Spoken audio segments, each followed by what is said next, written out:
ਨਮਸਕਾਰ ਖਬਰਾਂ ਦੇ ਇਸ ਬੁਲੇਟਿਨ ਵਿੱਚ ਤੁਹਾਡਾ ਸਵਾਗਤ ਹੈ। ਮੈਂ ਹਾਂ ਜਸਪ੍ਰੀਤ ਸਿੰਘ। ਪਹਿਲਾਂ ਪੇਸ਼ ਨੇ ਚੋਣਵੀਆਂ ਖਬਰਾਂ। ਜਨਮ ਅਸ਼ਟਮੀ ਦਾ ਤਿਉਹਾਰ ਪੰਜਾਬ ਸਮੇਤ ਸਮੁੱਚੇ ਭਾਰਤ ਵਿੱਚ ਪੂਰੇ ਉਤਸ਼ਾਹ ਅਤੇ ਧਾਰਮਿਕ ਆਸਥਾ ਨਾਲ ਮਨਾਇਆ ਜਾ ਰਿਹਾ ਹੈ। ਵਰਿੰਦਾਵਨ ਸਮੇਤ ਦੇਸ਼ ਦੇ ਸਾਰੇ ਹੀ ਮੰਦਰਾਂ ਵਿੱਚ ਅੱਜ ਸਵੇਰ ਤੋਂ ਹੀ ਸ਼ਰਧਾਲੂਆਂ ਦਾ ਤਾਂਤਾ ਲੱਗਣਾ ਸ਼ੁਰੂ ਹੋ ਗਿਆ ਹੈ।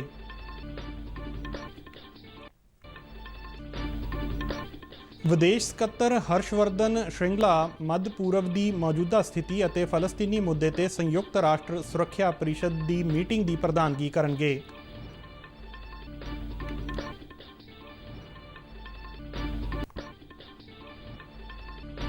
ਕੇਂਦਰੀ ਖੇਡ ਮੰਤਰੀ ਅਨੁਰਾਗ ਸਿੰਘ ਠਾਕੁਰ ਨੇ ਫਿਟ ਇੰਡੀਆ ਮੁਹਿੰਮ ਦੇ ਦੂਜੇ ਸਥਾਪਨਾ ਦਿਵਸ ਮੌਕੇ ਫਿਟ ਇੰਡੀਆ ਐਪ ਲਾਂਚ ਕੀਤੀ। ਲੋਕਾਂ ਨੂੰ ਆਪਣੀ ਸਰੀਰਕ ਤੰਦਰੁਸਤੀ ਲਈ ਘੱਟੋ ਘੱਟ ਅੱਧੇ ਘੰਟੇ ਦਾ ਸਮਾਂ ਕੱਢਣ ਦੀ ਅਪੀਲ।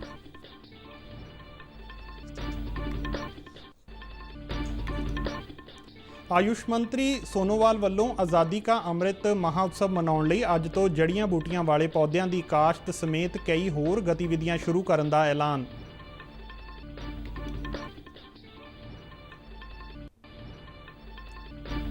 ਕੇਂਦਰੀ ਮੰਤਰੀ ਡਾਕਟਰ ਜਤਿੰਦਰ ਸਿੰਘ ਨੇ ਕਿਹਾ ਹੈ ਕਿ ਕੇਂਦਰ ਸਰਕਾਰ ਜਲਦੀ ਹੀ ਸਰਹੱਦੀ ਇਲਾਕਿਆਂ ਵਿੱਚ ਸੁਰੰਗਾਂ ਦੀ ਖੋਜ ਲਈ ਟੈਕਨੋਲੋਜੀ ਹਾਸਲ ਕਰੇਗੀ।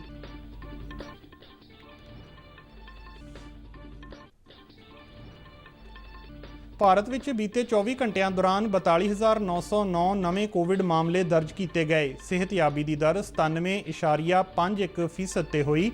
ਰਾਸ਼ਟਰਵਿਆਪੀ ਟੀਕਾਕਰਨ ਮੁਹਿੰਮ ਦੌਰਾਨ ਹੁਣ ਤੱਕ 63 ਕਰੋੜ 43 ਲੱਖ ਤੋਂ ਵੱਧ ਲੋਕਾਂ ਨੂੰ ਟੀਕੇ ਦੀ ਖੁਰਾਕ ਦਿੱਤੀ ਜਾ ਚੁੱਕੀ ਹੈ। ਟੋਕੀਓ ਪੈਰਾਲੰਪਿਕਸ ਵਿੱਚ ਭਾਰਤ ਦਾ ਸ਼ਾਨਦਾਰ ਪ੍ਰਦਰਸ਼ਨ ਜਾਰੀ। ਅਵਨੀ ਲੇਖਰਾ ਨੇ ਨਿਸ਼ਾਨੇਬਾਜ਼ੀ ਵਿੱਚ ਸੋਨ ਤਮਗਾ ਜਿੱਤਿਆ। ਹੋਰ ਵੱਖ-ਵੱਖ ਮੁਕਾਬਲਿਆਂ ਵਿੱਚ ਭਾਰਤ ਨੇ ਚਾਂਦੀ ਦੇ 4 ਅਤੇ ਕਾਂਸੇ ਦੇ 2 ਤਮਗੇ ਜਿੱਤੇ। ਰਾਸ਼ਟਰਪਤੀ, ਉਪ ਰਾਸ਼ਟਰਪਤੀ, ਪ੍ਰਧਾਨ ਮੰਤਰੀ ਤੇ ਖੇਡ ਮੰਤਰੀ ਨੇ ਤਮਗਾ ਜੇਤੂਆਂ ਨੂੰ ਵਧਾਈ ਦਿੱਤੀ। ਤੇ ਹੁਣ ਖਬਰਾਂ ਵਿਸਥਾਰ ਨਾਲ। ਜਨਮ ਅਸ਼ਟਮੀ ਦਾ ਤਿਉਹਾਰ ਅੱਜ ਪੰਜਾਬ ਸਮੇਤ ਪੂਰੇ ਭਾਰਤ ਵਿੱਚ ਪੂਰੀ ਧਾਰਮਿਕ ਆਸਥਾ ਅਤੇ ਸ਼ਰਧਾ ਨਾਲ ਮਨਾਇਆ ਜਾ ਰਿਹਾ ਹੈ। ਜਨਮ ਅਸ਼ਟਮੀ ਮਨਾਉਣ ਲਈ ਮੰਦਰਾਂ ਨੂੰ ਰੰਗ ਬਰੰਗੀਆਂ ਲਾਈਟਾਂ ਅਤੇ ਹੋਰ ਸਾਧਨਾਂ ਨਾਲ ਸਜਾਇਆ ਗਿਆ ਹੈ। ਸ਼ਰਧਾਲੂਆਂ ਨੇ ਅੱਜ ਸਵੇਰ ਤੋਂ ਹੀ ਮੰਦਰਾਂ ਵਿੱਚ ਜਾ ਕੇ ਭਗਵਾਨ ਸ਼੍ਰੀ ਕ੍ਰਿਸ਼ਨ ਦੀ ਮਹਿਮਾ ਦਾ ਗੁਣਗਾਨ ਸ਼ੁਰੂ ਕਰ ਦਿੱਤਾ ਹੈ। ਵਰਿੰਦਾਵਨ, ਅਯੋਧਿਆ, ਮਥੁਰਾ ਅਤੇ ਗੋਕੁਲ ਦੇ ਮੰਦਰਾਂ ਨੂੰ ਵਿਸ਼ੇਸ਼ ਤੌਰ ਤੇ ਸਜਾਇਆ ਗਿਆ ਹੈ। ਦੇਸ਼ ਭਰ ਵਿੱਚ ਇਸਕਾਨ ਸੰਸਥਾ ਵੱਲੋਂ ਇਸ ਸਾਲ ਕੋਵਿਡ-19 ਦੇ ਨਿਯਮਾਂ ਦਾ ਸਖਤੀ ਨਾਲ ਪਾਲਣ ਕਰਦਿਆਂ ਜਨਮ ਅਸ਼ਟਮੀ ਦੇ ਪਵਿੱਤਰ ਤਿਉਹਾਰ ਨੂੰ ਮਨਾਇਆ ਜਾ ਰਿਹਾ ਹੈ।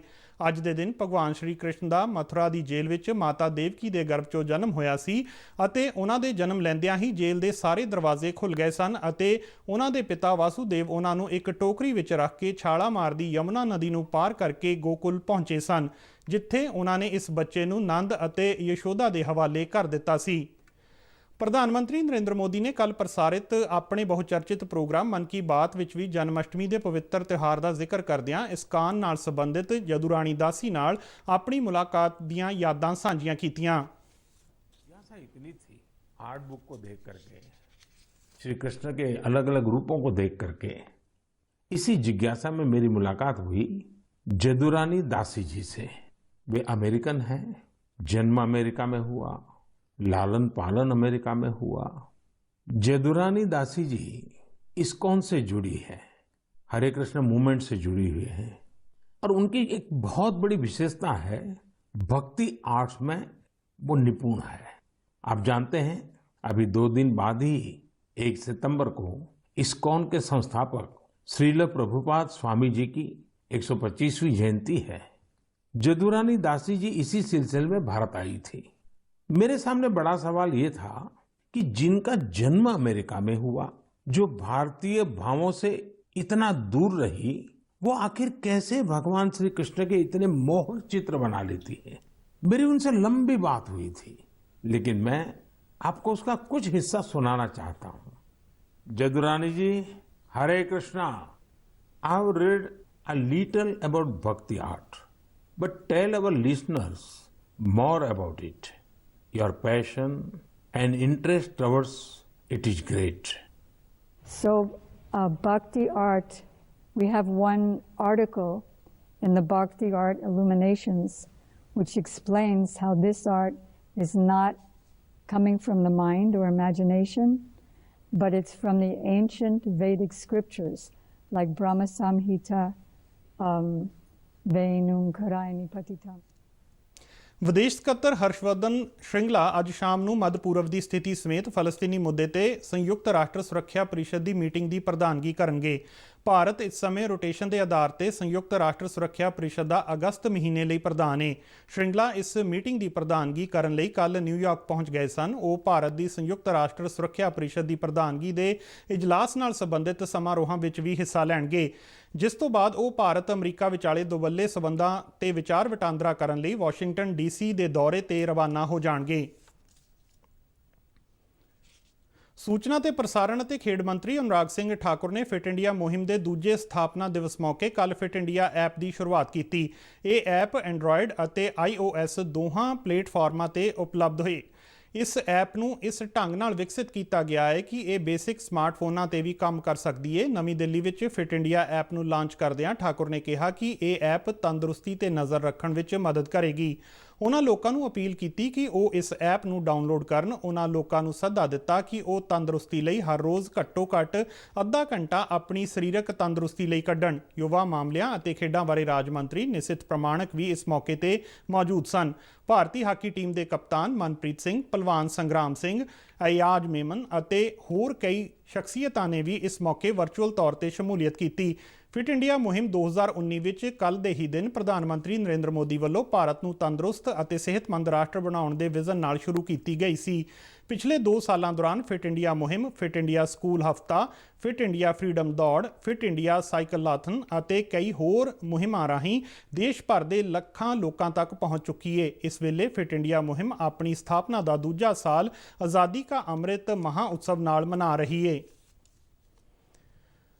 ਆਯੁਸ਼ ਮੰਤਰੀ ਸਰਵਾਨੰਦ ਸੋਨੋਵਾਲ ਨੇ ਆਜ਼ਾਦੀ ਕਾ ਅੰਮ੍ਰਿਤ ਮਹਾ ਉਤਸਵ ਮਨਾਉਣ ਲਈ ਅੱਜ ਤੋਂ ਕਈ ਤਰ੍ਹਾਂ ਦੀਆਂ ਗਤੀਵਿਧੀਆਂ ਅਤੇ ਮੁਹਿੰਮਾਂ ਸ਼ੁਰੂ ਕਰਨ ਦਾ ਐਲਾਨ ਕੀਤਾ ਹੈ। ਨਵੀਂ ਦਿੱਲੀ ਵਿੱਚ ਜਾਣਕਾਰੀ ਦਿੰਦਿਆਂ ਉਹਨਾਂ ਦੱਸਿਆ ਕਿ ਇਹਨਾਂ ਗਤੀਵਿਧੀਆਂ ਵਿੱਚ 75,000 ਹੈਕਟੇਅਰ ਰਕਬੇ ਵਿੱਚ ਦਵਾਈਆਂ ਵਾਲੀਆਂ ਜੜੀ ਬੂਟੀਆਂ ਦੀ ਕਾਸ਼ਤ ਵੀ ਸ਼ਾਮਲ ਹੈ। ਇਸ ਤੋਂ ਇਲਾਵਾ 1 ਸਤੰਬਰ ਨੂੰ ਵਾਈਬ੍ਰੇਕ ਐਪ ਵੀ ਸ਼ੁਰੂ ਕੀਤੀ ਜਾਵੇਗੀ, ਜੋ ਦਫ਼ਤਰ ਜਾਣ ਵਾਲੇ ਕਰਮਚਾਰੀਆਂ ਅਤੇ ਅਧਿਕਾਰੀਆਂ ਲਈ 5 ਮਿੰਟ ਦੇ ਯੋਗ ਨਿਯਮਾਂ ਨਾਲ ਸੰਬੰਧਿਤ ਹੋਵੇਗੀ। ਉਹਨਾਂ ਕਿਹਾ ਕਿ ਜੜੀ ਬੂਟੀਆਂ ਦੀ ਕਾਸ਼ਤ ਕਿਸਾਨਾਂ ਦੀ ਸਥਾਈ ਆਮਦਨ ਦੇ ਸਾਧਨ ਨੂੰ ਯਕੀਨੀ ਬਣਾਏਗੀ। ਉਹਨਾਂ ਕਿਹਾ ਕਿ ਇਹ ਯੋਜਨਾ ਨੈਸ਼ਨਲ ਮੈਡੀਸਿਨਲ ਪਲਾਂਟਸ ਬੋਰਡ ਰਾਹੀਂ ਲਾਗੂ ਕੀਤੀ ਜਾਵੇਗੀ। ਉਹਨਾਂ ਕਿਹਾ ਕਿ 5 ਸਤੰਬਰ ਤੱਕ ਚੱਲਣ ਵਾਲੀਆਂ ਆਜ਼ਾਦੀ ਕਾ ਅੰਮ੍ਰਿਤ ਮਹਾ ਉਤਸਵ ਹਫ਼ਤੇ ਦੌਰਾਨ ਇਹਨਾਂ ਗਤੀਵਿਧੀਆਂ ਦਾ ਉਦੇਸ਼ ਦੇਸ਼ ਦੇ ਦੂਰ ਦਰਾਡੇ ਦੇ ਇਲਾਕਿਆਂ ਅਤੇ ਆਬਾਦੀ ਦੇ ਸਾਰੇ ਹੀ ਵਰਗਾਂ ਤੱਕ ਪਹੁੰਚ ਕਰਨਾ ਹੈ। ਉਹਨਾਂ ਕਿਹਾ ਕਿ ਹਫ਼ਤੇ ਦੀ ਸ਼ੁਰੂਆਤ ਆਯੁਸ਼ ਸ਼ੈਲਟਰ ਰਾਹੀਂ ਤੂਫਾਨ ਤੋਂ ਬਚਣ ਦੇ ਵਿਸ਼ੇ ਤੇ ਆਯੁਸ਼ ਵਿਦਿਆਰਥੀਆਂ ਲਈ ਰਾਸ਼ਟਰੀ ਵੈਬੀਨਾਰ ਨਾਲ ਹੋਵੇਗੀ। ਉਹਨਾਂ ਕਿਹਾ ਕਿ ਆਜ਼ਾਦੀ ਦਾ ਅੰਮ੍ਰਿਤ ਮਹਾ ਉਤਸਵ ਭਾਰਤ ਦੀ 75ਵੀਂ ਵਰ੍ਹੇਗੰਢ ਮਨਾਉਣ ਲਈ ਸਰਕਾਰ ਵੱਲੋਂ ਆਯੋਜਿਤ ਕੀਤੇ ਜਾ ਰਹੇ ਸਮਾਗਮਾਂ ਦੀ ਲੜੀ ਹੈ ਅਤੇ ਇਸ ਨੂੰ